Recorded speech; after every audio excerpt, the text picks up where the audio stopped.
انسان کا مائنڈ یعنی ذہن کائنات کی سب سے کمپلیکس اور حیران کن تخلیق ہے۔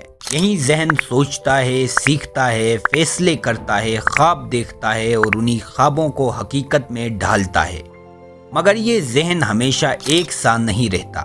بعض اوقات یہ تیز، چالاک اور ایکٹیو ہوتا ہے جو ایک انسان کو کامیاب بناتا ہے، اور کبھی کبھی الجھا ہوا، بوجھل اور سست جو انسان کو ناکام بنا سکتا ہے۔ فرق صرف اس بات کا ہے کہ ہم اپنے ذہن کے ساتھ کیسا سلوک کرتے ہیں۔ جیسے باڈی کو ہیلدی رکھنے کے لیے غذا اور ایکسرسائز ضروری ہے، ویسے ہی ذہن کو تیز اور ایکٹیو رکھنے کے لیے کچھ ہیبٹس اپنانا لازمی ہے۔ ذہن کو تیز کرنا کسی جادو یا پیدائشی صلاحیت کا نتیجہ نہیں، بلکہ ایک مسلسل تربیت، ڈسپلن اور توجہ کا عمل ہے۔ اگر انسان اپنی ڈیلی لائف میں چند پازیٹیو عادتیں اختیار کر لے تو نہ صرف یادداشت یعنی میموری بہتر ہوتی ہے، بلکہ سوچنے، سمجھنے اور مسائل حل کرنے کی صلاحیت میں بھی غیر معمولی اضافہ ہوتا ہے۔ آج کی ویڈیو میں ہم آپ کے ساتھ چند ایسی ہی ہیبٹس شیئر کریں گے جنہیں اپنا کر آپ بھی اپنے ذہن کو ایک سپر کمپیوٹر کی طرح ایکٹیو اور تیز بنا سکتے ہیں۔ ویڈیو آگے دیکھنے سے پہلے نیچے دیا گیا سبسکرائب بٹن پریس کریں۔ نمبر 1، ذہن تیز کرنے کی ایکسرسائزز۔ ذہن کو بزی رکھنے والی ایکٹیویٹیز آپ کے دماغ کو فلیکسیبل بناتی ہیں اور معلومات کو پروسیس کرنے کی رفتار کو تیز کرتی ہیں۔ ہر نئی چیلنجنگ ایکٹیویٹی دماغ میں نئے نیورون کنیکشنز کو فروغ دیتی ہیں، جس سے ذہنی سستی کے خطرات کم ہوتے ہیں۔ اپنے ڈیلی روٹین کو بدل کر آپ دماغ کو چیلنج کر سکتے ہیں۔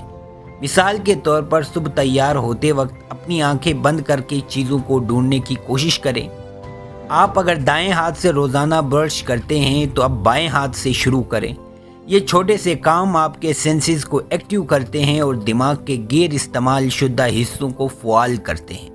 کریٹیو ایکٹیویٹیز مثلاً پینٹنگ، شاعری، باغبانی یا میوزک کی کمپوزیشن جیسی ہابیز اختیار کریں جو آپ کے دماغ کے کریٹیو حصے کو ایکٹیو رکھیں گی۔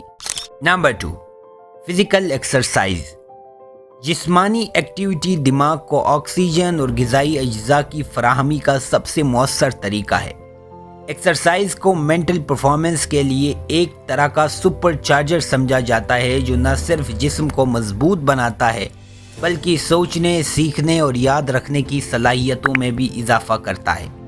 تیز چہل قدمی، جاگنگ یا سوئمنگ جیسی ایروبک ایکسرسائزز دماغ کے ہپوکیمپس یعنی یادداشت کے مرکز کے سائز کو بڑھاتی ہیں اور BDNF نامی ایک پروٹین کی پروڈکشن کو بڑھا دیتی ہیں جو نئے نیورونز کی گروتھ میں اہم کردار ادا کرتا ہے۔ نمبر 3، نیند پوری لیں۔ معیاری نیند وہ وقت ہے جب دماغ ریپیئر اور دیکھ بھال کا عمل مکمل کرتا ہے۔ اگر آپ نیند کی قربانی دیتے ہیں تو در حقیقت آپ اپنے سیکھنے، یاد رکھنے اور فوکس کرنے کی صلاحیت قربان کرتے ہیں۔ نیند کی کمی دماغ میں کورٹیسول کی سطح کو بڑھا دیتی ہے جو کہ ایک ٹینشن بڑھانے والا ہارمون ہے اور میموری کے سیلز کے لیے نقصان دہ ثابت ہوتا ہے۔ اچھی طرح سونے کا معمول بنائیں۔ سونے سے پہلے کمفرٹیبل ایکٹیویٹیز جیسے کتاب پڑھنا یا گرم پانی سے نہانا وغیرہ شامل کریں۔ اپنے سونے کے کمرے کو تاریک، ٹھنڈا اور شور سے پاک رکھیں۔ رات کو مسلسل 7 سے 9 گھنٹے کی نیند لیں تاکہ دماغ میموریز کو سٹرونگ کر سکے اور زہریلے مادوں کو صاف کر سکے۔ نیند کی قربانی کسی بھی صورت میں آپ کے دماغ کے لیے فائدہ مند نہیں۔ نمبر 4، مطالعہ کریں۔